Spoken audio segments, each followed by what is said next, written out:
Buhari is one of the worst president, or even is the worst president Nigeria has ever produced in her lifetime. If we talk about leadership, we say Buhari is the problem. We also have to say, where is Nigeria going wrong? Nigerians. Yes, Nigeria generally. Okay. Because see, your leaders are a reflection of the people. Absolutely. If leadership is a reflection of the people, what is Buhari reflecting about the people? What aspect of the people is Buhari reflecting?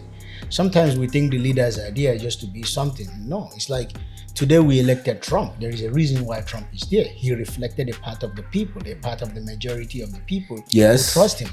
Even though we say, oh, we didn't vote him in or whatever, Nigerians accepted. Odoguwan. Oh, Mr. Charles. I greet you. I greet you, sir. It's good to see you again. No? Good to see you too. You just came back to Dallas. You left before. What happened now? We went to find greener pastures. Honestly, guys, this is my brother, Mr. Vron, one of the greatest musician, producer, one of the smartest man I've ever met in my life. It's always nice to see you again, my brother. You don't take. Yeah, Mr. James. If I say you don't return the father of many nations, no. Guys, because the last time I saw him, he only had one beautiful daughter. But now he's expecting the third child, guys. What did happen? You want to father of many nations? I have to father many nations, I have to. You see, if that commandment was given to Abraham, I must take the commandment. I must father many nations. So how many women can help you do that one? That one we go figure out. You not really strong, Odogu. For example, if one woman can do the job, who says she can't get assistant? That's it. Everybody's gonna come for you for this one. Everybody's coming for you on this one. You need an assistant. When you can't carry the load, you get a helper. Now, why God made a helper? You be wala, start to make with that. If we add helper, you see, God said it's not good for man to be alone. So any man job where you do one man they do, and see he hard. So yeah, helper, yeah. If not, you go die. Guys, make it know. Let me know what you think. Mr. Vron is bringing on that philosophy again. No, it's the true philosophy. It's not hard for people to understand. Wow, man. You see, was it Sunday we lost Buhari? Yeah, we lost Buhari a long time. And Buhari has been lost a long time. Mini Sunday, this was Sunday. Yeah, they announced it to us, say you don't die. They give us announcement. Wait. So this one way in by so or Sunday, I've been on Sunday now. So are you telling me it wasn't real? They just tell us something else. What do you call a father in a house that doesn't do anything? When a father is in a house, you call him a deadbeat. Yes, a deadbeat. He's an idiot. He don't die. So when the father, Buhari as the father of the nation, couldn't do anything that the nation can point to, let me see, he don't die a long time. He was a deadbeat. Okay, I get your point. That's the truth. Yes. I know we have a lot to talk about today. Yeah. For me, Buhari is one of the worst president, or even is the worst president Nigeria has ever produced in her lifetime. But I'm looking at this guy, and this guy that's a Tinubu. The way he's going, he might be worse than Buhari if he does not change his way. But Buhari, if we talk about leadership, we say Buhari is the problem. We also have to say, where is Nigeria going wrong? Nigerians. Yes, Nigeria generally. Okay. Because see, your leaders are a reflection of the people. Absolutely. If leadership is a reflection of the people, what is Buhari reflecting about the people? What aspect of the people is Buhari reflecting? Sometimes we think the leaders are there just to be something. No, it's like today we elected Trump. There is a reason why Trump is there. He reflected a part of the people, a part of the majority of the people who trust him. Even though we say, oh, we didn't vote him in or whatever, Nigerians accepted. So Mr. Vron, when you talk about when you draw your analysis from the state here to Nigeria. You know that Nigeria, when they say free and fair election, does it happen in Nigeria? Because here, if you vote, you know your vote counts. I believe most Nigerians did not really voted Buhari. No, they voted Buhari because they thought Goodluck was a bad guy. That's because what I'm of saying. Then Boko Haram just started. It reflects the people's. It does reflect a lot of things about Nigeria. It reflects the people's ideology. Okay. It reflects the people's point of view. It also reflects the people's way of life.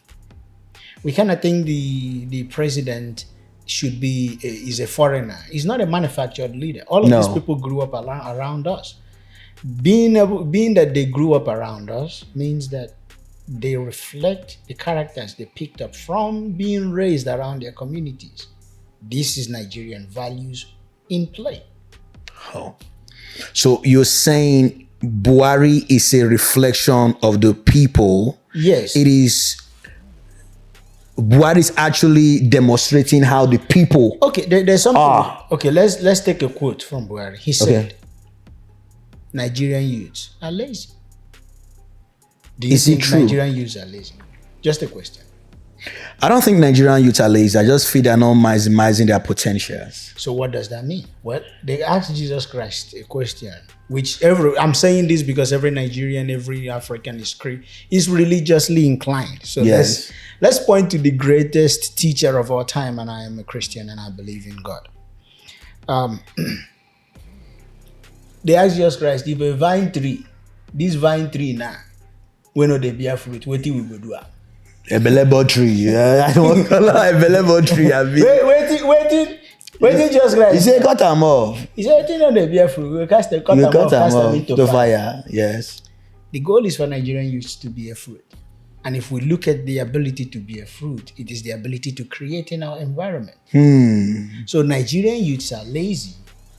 You have to understand where Buhari's era is. Who is Buhari?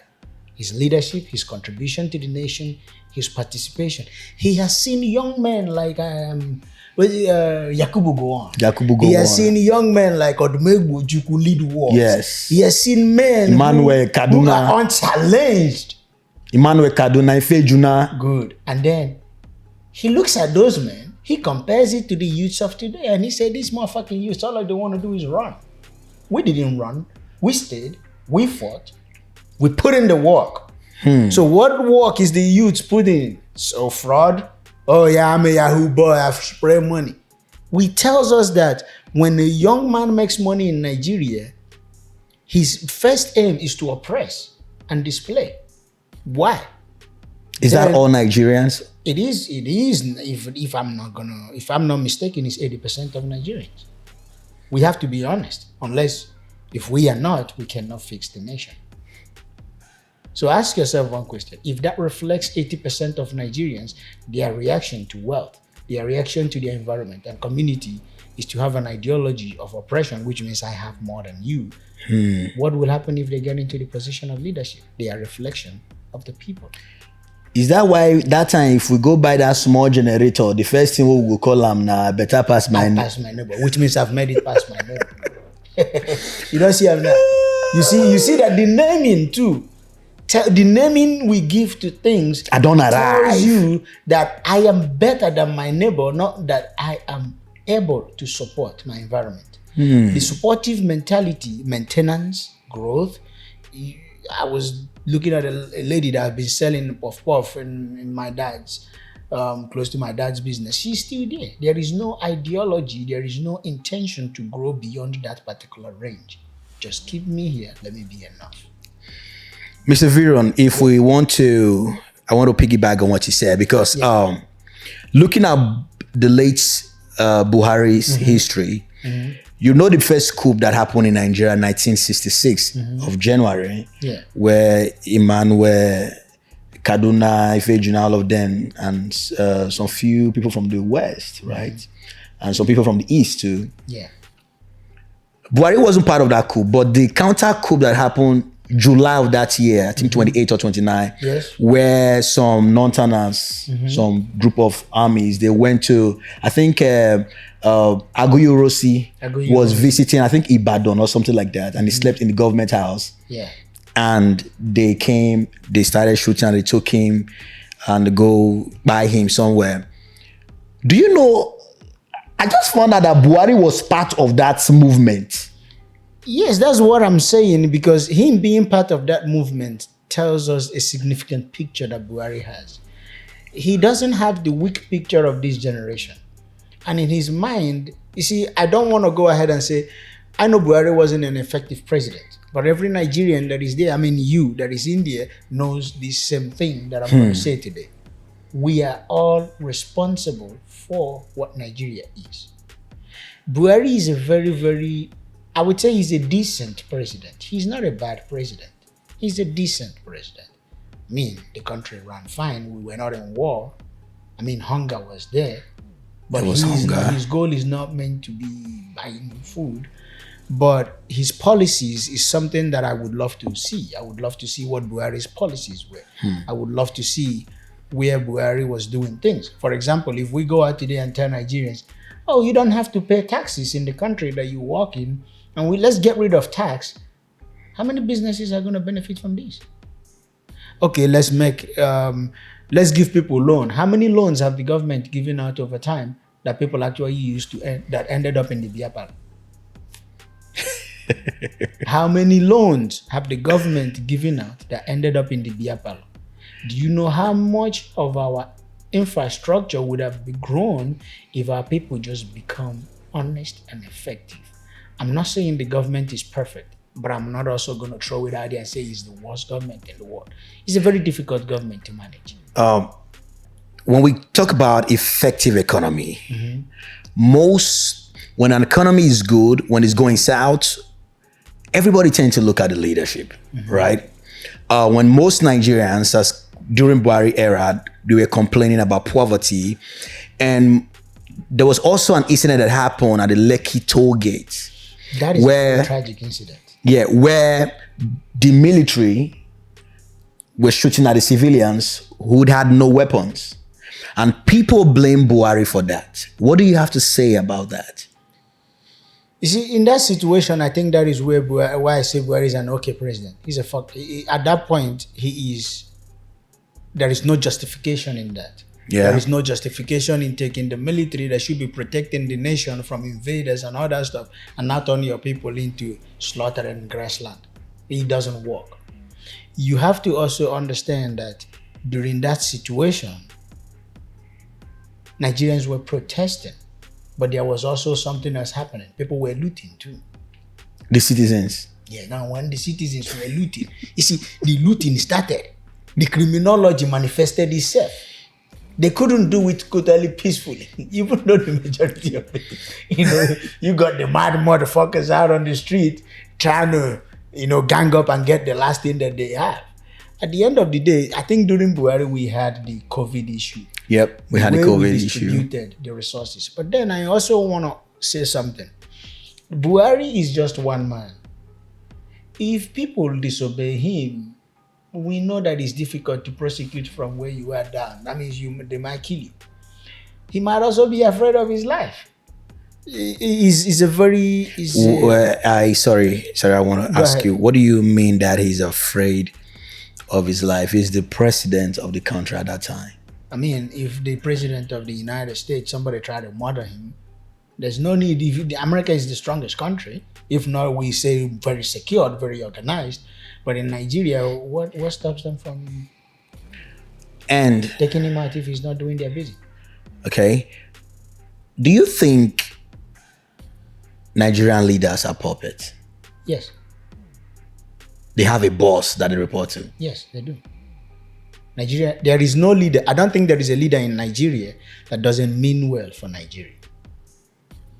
And I'm going to say that. It's something... Wait. That get me confused. There is no leader in Nigeria that doesn't mean well for Nigeria. So all the leaders we've had since... was this the first president we have? Nadia Azikiwe, right? Was the first the first civilian... Head of state. Yeah. From there till now, to Tinubu, you're telling me that they have good intentions for Nigeria, but when they get in power, something happens. Something happens. Every leader has good intention until you get to that seat and you realize the devil behind it. I still believe that. But the only way to get rid of this evil, if I may, I am not qualified to offer advice to a nation as big as Nigeria. But if I may offer a suggestion to the country, the people should take control of their life. How can they take control of their life? I want to speak like a typical Nigerian right now. You saw what happened. Was it Plateau or Benue? Benue. You saw the buying, the unlifing. So the question that is, happens. what do Nigerians need? I'm coming though. You're saying they should take control of their life. The only way for me to take control of my life in that situation where armed men come into my city or into my village or into my community and start shooting people or burning people alive, the only way to defend myself is to pick up arms. But the government, they are not supporting Nigeria picking up arms to defend themselves. So why are we not talking about that? Why do we keep talking about how bad the government is? They are talking about it. Now let's talk about the specific things. Nigerians are not specific in their demands to their government. How? Okay, for example, if you send a child to school, let me give this example, and the child goes to university. This university is not free. It's subsidized, but it's not free. Yes. The father pays the school fees, but the child comes back home for 6 months and call it strike. What does the father do? The parent have paid the tuition fee. What do parents do in response to this particular development? Most of them go out and protest. Is protesting a solution? For the most part, the only tools for Africans right now, most African countries, like what just happened recently in Kenya, yes, is protest. What are they going to do? Protest does not give us what we need. So what the parents should do is put themselves together and engage the judiciary system. Do we really have a good judiciary system in Nigeria that works? You don't need to have a good judiciary system. You need to engage them to do their job. If you don't engage them, they become useless. They become a tool for those who are willing to use them. So let's say the parents engage the justice system and say, listen, man, we paid so and so university for our kids to go to school. Now you're not fighting for just that. You're fighting for a generation. And you say, so and so, we are here today because we're suing the school. If they won't resume, refund our money. For those 6 months that is gone, these teachers are not, we don't have issue with the teachers. It is the responsibility of the school to either not to resume or refund the money. So when we engage the justice system, we have evidence that students have paid school fees. We have evidence that the school needs to resolve it. If that is not possible, then sue the state government. Have you seen how many courts Trump has been in this time? This is America where you can sue people. The problem is that when you have a system that doesn't work, if you don't engage it, bro, you have a vehicle that you don't drive. What happens to it? It breaks down. Well, in physics, we call that what?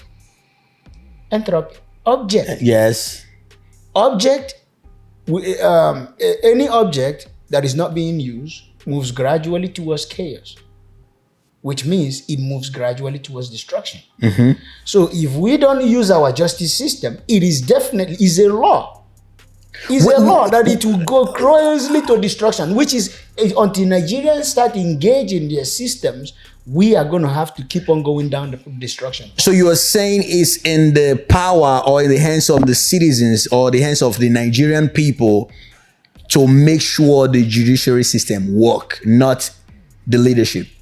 When has the leadership ever, in any country, there's no country in the world that the leadership has ever been the one that makes the system work.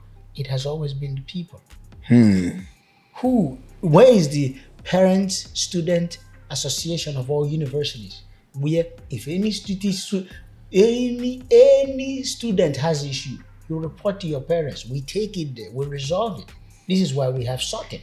This is why we don't have kids that are effective in the society. Listen, man, if you went to school in Nigeria, you know what I'm talking about. We got the worst education. God damn it, the universities are filled with these hungry ass lecturers that just want your next money. to fill their bellies without teaching you. And most of them will tell the girls, if you want to score, pass this course, come to my office, Mr. Lecturer. Why would that be a necessity in a society? So who is going to fight for you? You complain every day to government. How can you complain to the establishment that is suffocating you? Okay, back to Buhari. Yes. Can you pinpoint any one or two good things Buhari achieved during his leadership? The only good thing he's achieved is his health. Wait. You mean say he was able to survive for 4 8 years? Yeah, he was able to survive for 8 years. Because it's true, because when he got in power, everybody was thinking this man is going to die very soon, but that man looked handsome when he came outside. No, so that's the only good thing he achieved. That's the only thing he achieved, I would point out. So literally, that's a waste for Nigeria. Yes. No. It's a lesson for Nigeria. A lesson? How would you say it's a lesson when the next person that came after him, we thought the price of fuel was high during Buhari time, but right now it's off the roof?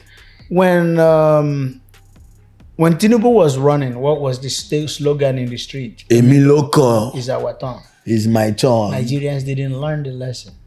They're still going to repeat history until they're willing to learn the lesson.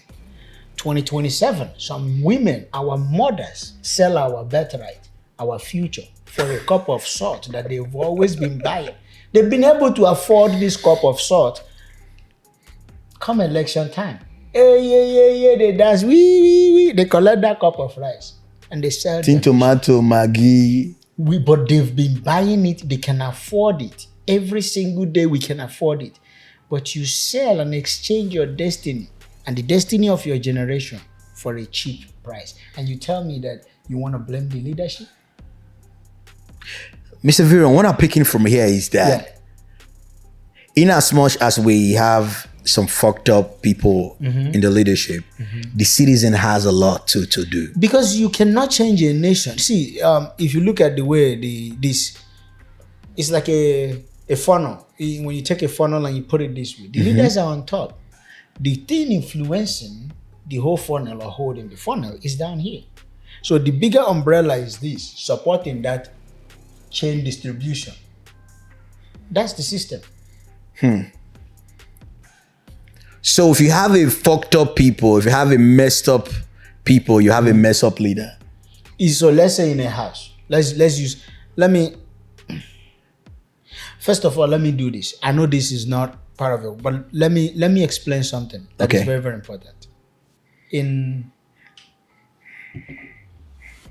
raising a child in a family, a father could be so stoic, so hardworking, so effective, but if the children decide they won't do what he says, is he now responsible for everything that happens? If the children are above 18, the children have now the right to choice, the freedom to choose their life. Yes, absolutely. That has impacted knowledge.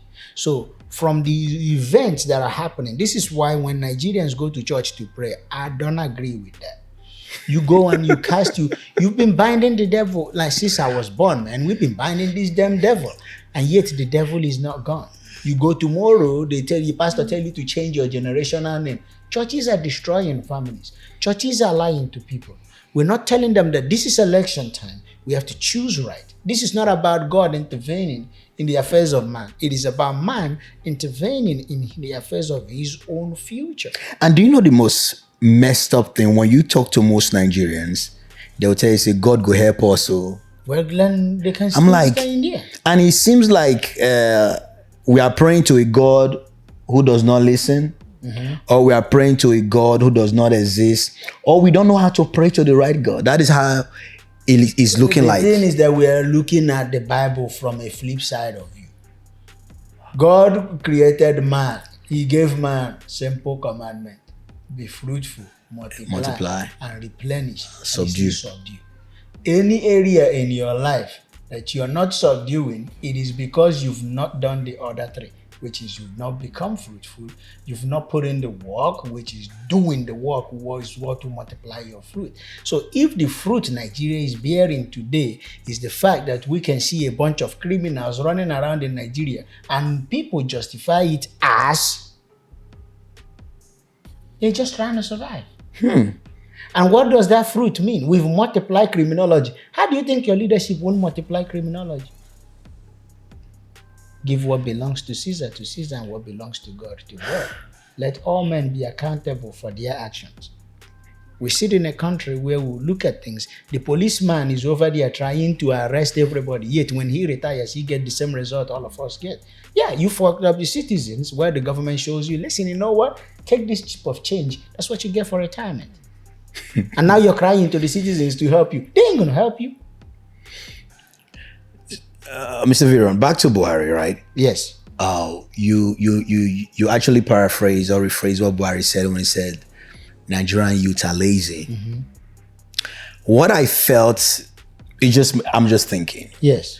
What I felt he meant was that, and I believe you talked about it a little bit. Yes. In my time, when we want something, we just go for it. Yes. That is what Buhari is saying. In my time, I mean, Buhari now said, when we want something, we don't cry. We just go for it. Because, you know, Shehu Shagari, was it Obasanjo that handed over to Shehu Shagari after the election? Because Obasanjo was like, let's get a civilian president. And he gave it to Shehu Shagari. Yeah. 1983, Buhari was like, oh, this is this guy. this Buhari, everybody is saying he's weak, oh. Yeah. He overthrew this guy, oh. Buhari is not a small man. That's why I said, sometimes we need to, that's why I really love the fact that Nigeria has had great men, but they've all buried them early. The great man in Nigeria, Odumegwu Ojukwu, is one of the best war strategists. You can't survive the war that guy survived. The fact that he's able to sustain a war with the amount of people that he did it, we need to not just, if he's in America, he will be canonized and monumental. Yes, yes.